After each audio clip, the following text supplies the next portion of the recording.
প্রিয় শিক্ষার্থী বন্ধুরা, তোমাদের সকলকে স্বাগত জানাই অপূর্ব প্রাইমারি সেন্টার ইউটিউব চ্যানেলে। আজ আমি তোমাদের সঙ্গে, তোমরা যারা চতুর্থ শ্রেণীতে পড়ো, তোমাদের চতুর্থ শ্রেণীর পরিবেশবিদ্যা অর্থাৎ আমাদের পরিবেশ নামক যে বইটি রয়েছে, সেই বইয়ের প্রশ্নবিচিত্রার ক্লাস নিয়ে এলাম। 17 তারিখে যে স্কুল, সেই স্কুলটি অর্থাৎ হুগলি কলেজিয়েট স্কুল, এটা তোমাদের শেষ স্কুল।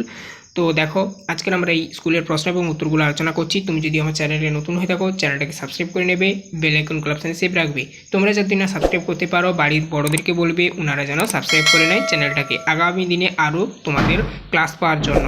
দেখো কী বলা রয়েছে, শূন্যস্থান পূরণ করো। কর্তাকে বলা রয়েছে, দেখো কাজ করার জন্য ড্যাশ প্রয়োজন, শক্তির। উত্তরটা হবে শক্তির, শূন্যস্থানে শক্তি লিখবে।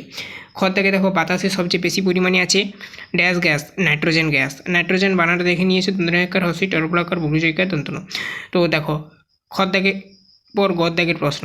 হাওড়া ও কলকাতা শহরের মধ্যে যোগাযোগ স্থাপন করেছে ড্যাশ সেতু। এটা হবে রবীন্দ্র সেতু, এটা হুগলি হবে না, ঠিক আছে, এটা রবীন্দ্র সেতু হবে। চাঁদ হলো পৃথিবীর ড্যাশ, চাঁদ হলো পৃথিবীর কি বলতো, এটা হচ্ছে উপগ্রহ।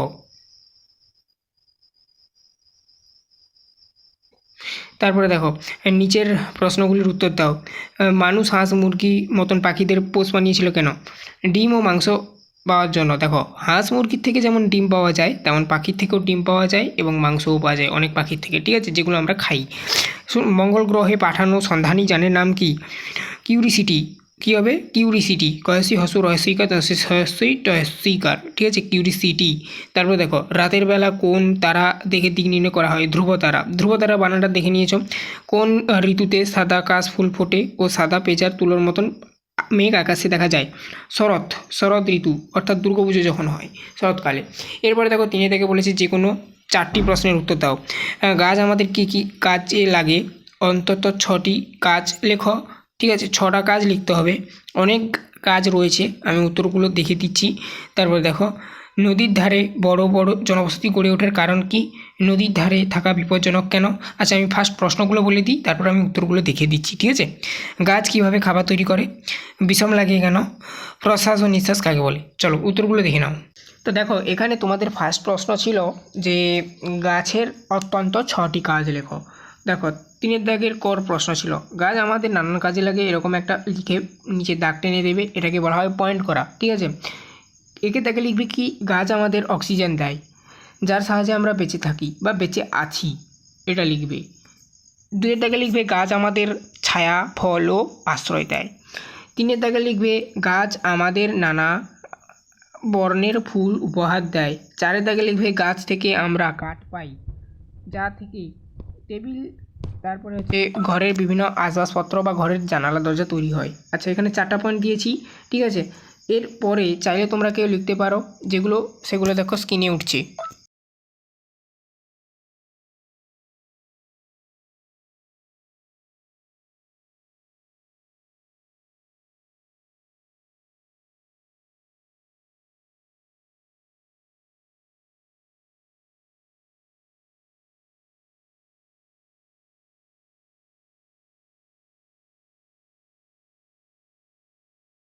দেখো নেক্সট তোমাদের পরবর্তী প্রশ্ন ছিল যেটা, সেটা কি না, নদীর ধারে বড় বড় জনবসতি গড়ে ওঠার কারণ কি?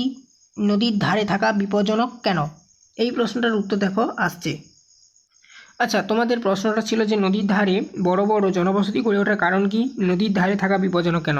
তো লিখবে কি? দেখো নদীতে ভেলা বা নৌকোর সাহায্যে এক জায়গা থেকে অন্য জায়গায় যাওয়া, মানে জায়গায় যাওয়া প্লাস হচ্ছে শস্য, কাঠ, পাথর, আরও অনেক জিনিস বয়ে নিয়ে যাওয়া সহজ বা বয়ে নিয়ে যাওয়া যেত। এই কারণে কিন্তু নদীর ধারে বড় বড় জনবসতি গড়ে ওঠে, ঠিক আছে, গড়ে উঠেছিল বা গড়ে ওঠে, যাই বলো না কেন। তার সঙ্গে কি লেখা ছিল, মানে প্রশ্নটা ছিল যেটা, নদীর ধারে থাকা বিপজ্জনক কেন? লিখবে কি না, নদীর ধারে থাকা বিপদ হলো নদীতে বারে বারে বন্যা হয়, ঠিক আছে, ফলে কি হয় না, ঘর বাড়িগুলো ভেঙে যায়, ঠিক আছে, এর জন্য বিপদ। এরপরে নেক্সট তোমাদের পরবর্তী প্রশ্ন ছিল গাছ কিভাবে খাবার তৈরি করে? এই প্রশ্নটার উত্তর দেখো আসছে। তো দেখো এই প্রশ্নটার উত্তর তোমরা তোমাদের টেক্সট বইতে পেয়ে যাবে, তবু আমি বলে দিচ্ছি। এই প্রশ্নটার উত্তর হবে এখানে, এটা মাটির থেকে তৈরি খাবার পায় না। কে পায় না? গাছ পায় না। কিন্তু মাটির থেকে জল আর খাবার তৈরির কিছু দরকারি উপাদান পায়। কে পায়? গাছ পায়। এই জন্য এখানে লেখা রয়েছে, দেখতে পাচ্ছ। বাতাসে একটা উপাদান কার্বন ডাই অক্সাইড গ্যাস থেকে, সেই গ্যাসটা মানে সে বাতাস থেকে টেনে নেয় এবং খাবার তৈরি করতে সাহায্য করে গ্যাসটি। এই জন্য এর সাহায্যে তারা খাবার তৈরি করে। এটা তোমরা দেখে দেখে লিখে নেবে, ঠিক আছে? তো এটা দিয়ে দিয়েছি। তারপরে দেখো, এবারে গাছ যদি বলে কোথায় খাবার তৈরি করে, গাছ তার সবুজ অংশগুলিতে খাবার তৈরি করে। এটার সাথে এটা একটু যোগ করে দিবে এই লাইন অবধি। অর্থাৎ তোমরা কোনখান থেকে লিখবে, এখান থেকে আরম্ভ করে এখান অবধি লিখে দিবে, ঠিক আছে? তারপরে দেখো নেক্সট তোমাদের পরবর্তী প্রশ্ন ছিল কি, দেখে নাও। বিষম লাগে। দেখো এই প্রশ্নটার উত্তর লিখবে কি, দেখো আসলে আমাদের গলার ভেতরে পাশাপাশি দুটো নল আছে বা নালী যাকে বলা হয়, ঠিক আছে? একটা নল দিয়ে বা নালী দিয়ে খাবার যায় আর একটা নল দিয়ে বাতাস যায়, বোঝা গেল? খাবার খাওয়ার সময় কথা বললে কখনো কখনো খাবারের টুকরো ভুল পথে বাতাসে যাওয়ার পথে ঢুকে যায় বা ঢুকে পড়ে। তখন শরীর চায় বাতাসে যাওয়ার যে নালী, সেই নালীর থেকে ওই খাবারের টুকরোটাকে বার করে দিতে, তাই আমাদের ভীষণ লাগে, বোঝা গেল? তো এভাবেই তোমরা উত্তরটা লিখবে। তারপরে দেখো নেক্সট তোমাদের পরবর্তী প্রশ্ন ছিল প্রশ্বাস ও নিঃশ্বাস কাকে বলে। তো উত্তরটা কী হবে দেখে নাও।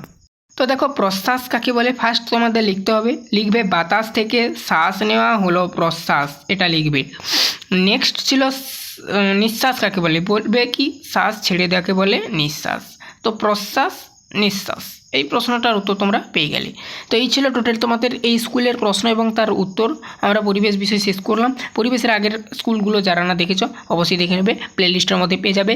আগামী দিনে আরও ক্লাস পেতে অবশ্যই চ্যানেলটাকে সাবস্ক্রাইব করবে। তৃতীয় পর্যায়ক্রমিক মূল্যায়নের জন্য অবশ্যই তোমরা ক্লাস পাবে। তোমরা না সাবস্ক্রাইব করতে পারলে বাড়ির বড়োদেরকে বলবে, ওনারা যেন সাবস্ক্রাইব করে নেয় চ্যানেলটাকে। আজ এই অবধি, সবাই ভালো থেকো, দেখা হবে নেক্সট ভিডিওতে।